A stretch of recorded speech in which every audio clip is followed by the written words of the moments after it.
Mes très chers frères et sœurs, Assalamu alaikum wa rahmatullah wa barakatuh. J'espère que vous allez tous bien.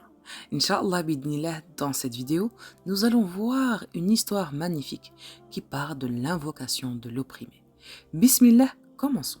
Quiconque connaissait l'imam Ja'far as-Saddiq l'aimait aussitôt. Outre le fait qu'il était de la famille du prophète Mohammed sallallahu alayhi wa sallam et de son noble compagnon Abu Bakr as-Saddiq radiyallahu anhu, les gens l'aimaient, le fréquentaient, parce que c'était un homme toujours de bonne humeur. Il recevait chaque personne avec honneur et sourire, et sa compagnie était très agréable. L'imam Malik aimait passer du temps auprès de lui, et à chaque fois qu'il lui rendait visite, l'imam Ja'far, alors qu'il était de la famille prophétique et qui méritait tous les honneurs, se levait du coussin sur lequel il était assis pour que l'imam Malik puisse s'y installer confortablement. Malgré sa noble ascendance, notre homme restait humble et serviable. Il préférait d'ailleurs la compagnie des savants et de ses élèves à celle des dirigeants et des rois. À son époque, une partie des musulmans avait décidé de préparer une révolte contre le pouvoir en place.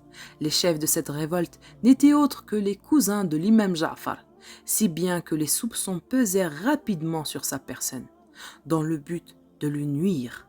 Un homme, Al-Mula ibn Khanis, se rendit auprès du calife de l'époque, Al-Mansour, et prétendit que l'imam Ja'far récoltait la zakat des musulmans pour financer la révolte. Pour en avoir le cœur net, le calife Al-Mansour convoqua l'imam Ja'far. Notre homme n'avait rien à cacher et ne craignait pas le pouvoir du calife. Il répondit donc à la convocation et se rendit au palais. Al-Mansour le reçut froidement, sans faire honneur aux descendants du prophète qu'il était. Il lui demanda sèchement: « Ja'far, où va donc tout l'argent qui rassemble pour toi Al-Mula ibn Khanis ?» L'imam Ja'far ne savait pas de quoi il parlait. Jamais il n'avait demandé à quiconque qu'on récolte de l'argent. « Par Dieu, je n'ai rien demandé à personne, » répondit-il avec sérénité. Al-Mansour décida alors de le provoquer. « Es-tu prêt à prêter serment par le divorce ?» demanda-t-il. À l'époque, les califes abbassides avaient imposé aux hommes qu'ils questionnaient de jurer de divorcer de leurs épouses s'ils mentaient, ce qui est formellement interdit en islam. Alors, au lieu de prêter serment par le divorce, l'imam Ja'far répondit: « Je jure par Dieu que je suis innocent de cette accusation. » Mais cela ne suffit pas au calife qui voulait engager des répercussions sur notre homme en détruisant sa famille si la preuve de son mensonge était apportée. Alors, avec une arrogance sans borne, il lui dit: « Je n'ai que faire de ton serment par Dieu. Je veux que tu prêtes serment par le divorce. » « Comment ?» s'étonna l'imam. « Ne te suffis-tu pas de ma parole que j'ai donnée au nom de Dieu l'unique ?» Comme pour dire: « Ne viens pas philosopher avec moi. » Le calife lui dit: « Ne me parle pas de fiqh. » Or, l'imam était un savant de renom. Les gens venaient de tout l'empire musulman pour prendre son enseignement. Alors simplement, avec l'assurance naturelle qui émanait de lui, il répondit: « Si moi, je ne parle pas de fiqh, qui d'autre alors le fera ?» Voyant qu'il perdait la face, le calife décida de s'y prendre autrement et de le confronter directement aux accusations. Il lui dit: « Laisse tomber tout cela. Je vais faire venir l'homme qui a apporté ces accusations et te confronter à lui. » Des soldats allèrent chercher Al-Mula ibn Khanis qui ne tarda pas à venir. Le calife demanda alors s'il récoltait bien de l'argent pour l'imam Ja'far et, sans se démonter, l'homme affirma: « Oui, c'est vrai, c'est bien lui, Ja'far ibn Muhammad, qui m'a demandé de récolter de l'argent pour financer la révolte contre toi, ô calife. » L'imam Ja'far savait combien la nature humaine pouvait se corrompre parfois. Et certes, on peut mentir aux hommes, mais jamais on ne peut mentir à Dieu. Alors l'imam Ja'far demanda: « Es-tu prêt à jurer que ce que tu as dit sur moi est vrai ?» L'homme prit toute son assurance et répondit qu'il était prêt à jurer de la façon dont il le désirait.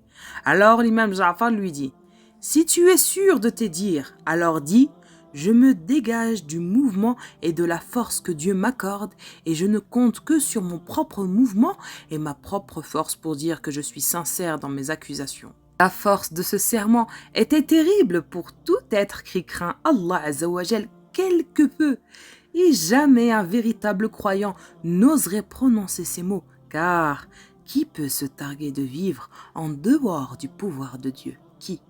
Mais l'occasion était trop belle pour le calife. Il pouvait enfin se débarrasser des membres de la famille du prophète Mohammed sallallahu alayhi wa sallam, trop influents à son goût.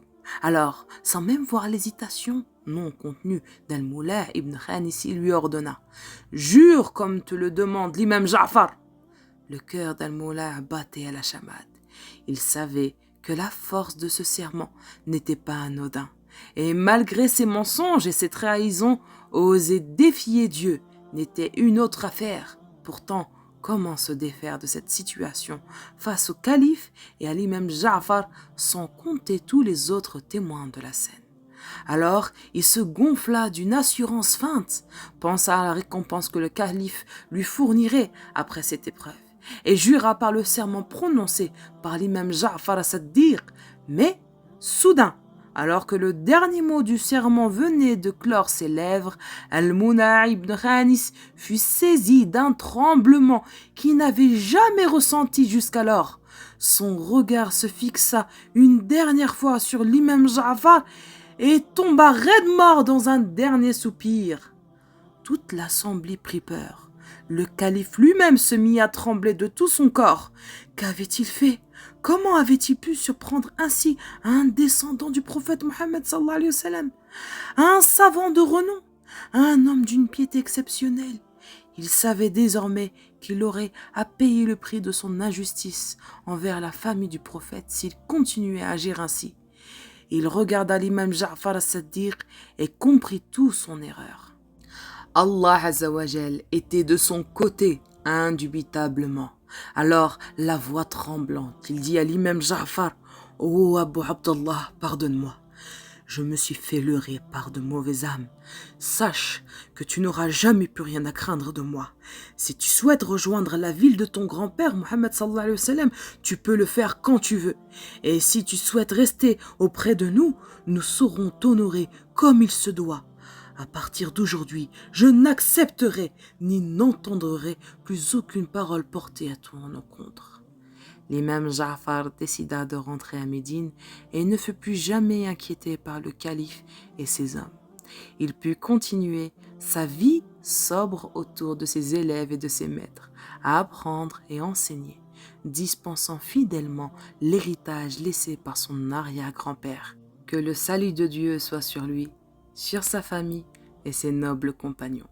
Et voilà, mes très chers frères et sœurs, nous sommes arrivés à la fin de cette histoire. دمتم في عزة الله وآمنه والسلام عليكم ورحمة الله وبركاته.